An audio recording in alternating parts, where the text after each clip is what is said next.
Myself Pranjali Agarwal. I'm from Punjab. I'm a 2-year regular student of Helix, and I gave NEET this year and I secured 715 marks out of 720. I got AIR 4 and I am Punjab and North India topper and female topper of all India female topper. Very good, very good ji. और आप जब result आया तो उसके बाद आपको और आपकी फैमिली को कैसा लगा?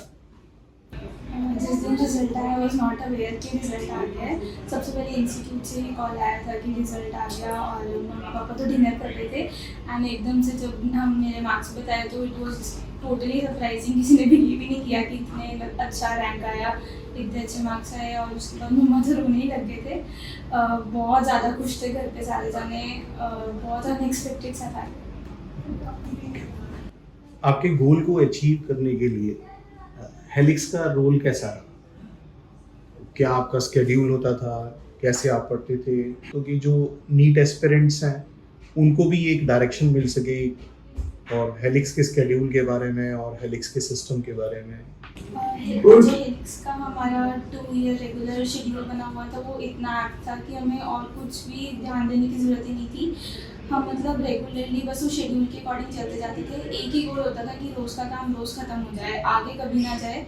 और उसके साथ चलते चलते हमने अपनी पूरी तैयारी की। हमें स्ट्रेस ही नहीं लेना पड़ता था कुछ रह जाएगा, कुछ करना पड़ेगा। सब कुछ प्री प्लान होता था। हमें शेड्यूल्स मिलते थे, रिवीजन हॉलीडेज़ के भी प्रॉपर शेड्यूल दिए जाते थे, कैसे तैयारी करनी है, कौन से चैप्टर को कितने घंटे देने हैं। इसके अलावा हमारे पास डेली करने को आरपीएस होती थी जिससे हमारे रोज़ कॉन्सेप्ट्स टेस्ट होते थे, असाइनमेंट्स थी, एमसीक्यू बुकलेट्स थी, हमारी क्वेश्चन प्रैक्टिस रेगुलर हो। साइनॉप्सिस में कॉन्सेप्ट्स बहुत अच्छे से समझाए थे और एनसीईआरटी को किसी भी पॉइंट पे छोड़ा नहीं गया। हमने रेगुलरली एनसीईआरटी किया। हमारे टेस्ट्स भी एनसीईआरटी बेस्ड होते थे। फाइनल टेस्ट सीरीज़ में एनसीईआरटी बहुत अच्छे से हमारी टेस्ट की गई थी। हमें पार्शियल और मॉक दोनों ऑप्शन दी गई थी जिसमें मैंने मॉक ऑप्ट की थी। लेकिन हम पार्शियल भी साथ के साथ टेस्ट देते रहते थे ताकि कॉन्सेप्ट्स हम अपने टेस्ट करते रहें। हमारे डाउट सेशंस बहुत रेगुलर थे। टीचर्स हर तरह के डाउट लेते थे हमारे, चाहे सिली हों चाहे बहुत अच्छे हों, और हर एक डाउट को प्रॉपर्ली सॉल्व किया जाता था चाहे जितना मर्जी टाइम लग जाए।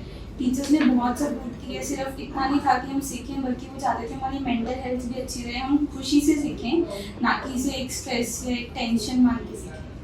तो अपने नीट एस्पिरेंट्स हैं जो आपके जूनियर्स हैं, आप उनको सोशल मीडिया या मोबाइल फ़ोन यूज़ के लिए क्या एडवाइस करेंगे? लिमिटेड सा फ्रेंड सर्कल रखो जो आपको सपोर्ट करें, आपको एक पॉजिटिव एटमॉस्फेयर में रखें, ना कि जो सारा टाइम टेंशन लेते रहते हैं। ऐसे फ्रेंड से भी थोड़ा बच के रहो।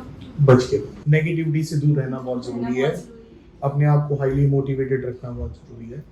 तो मोबाइल फ़ोन्स आप ये कहते हो कि हमें 2 इयर्स के लिए सोशल मीडिया से बाइकआउट करना इज़ इम्पॉर्टेंट, बहुत ज़रूरी है। Thank you. आपने अपनी हॉबीज़ तो कुछ तो रखी होंगी। आप ड्यूरिंग स्टडीज़ 2 इयर्स में आपने अपने बिज़ी शेड्यूल और हॉबीज़ को कैसे एडजस्ट किया? किस तरह से करते थे?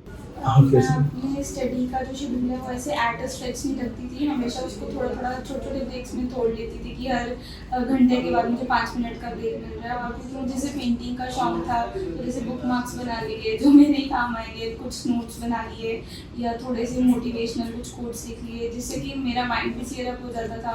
या फिर हॉस्टल में हमारा काफ़ी अच्छा पैसेज था, वहाँ थोड़ा सा घूम आए तो माइंड फ्रेश रहता था।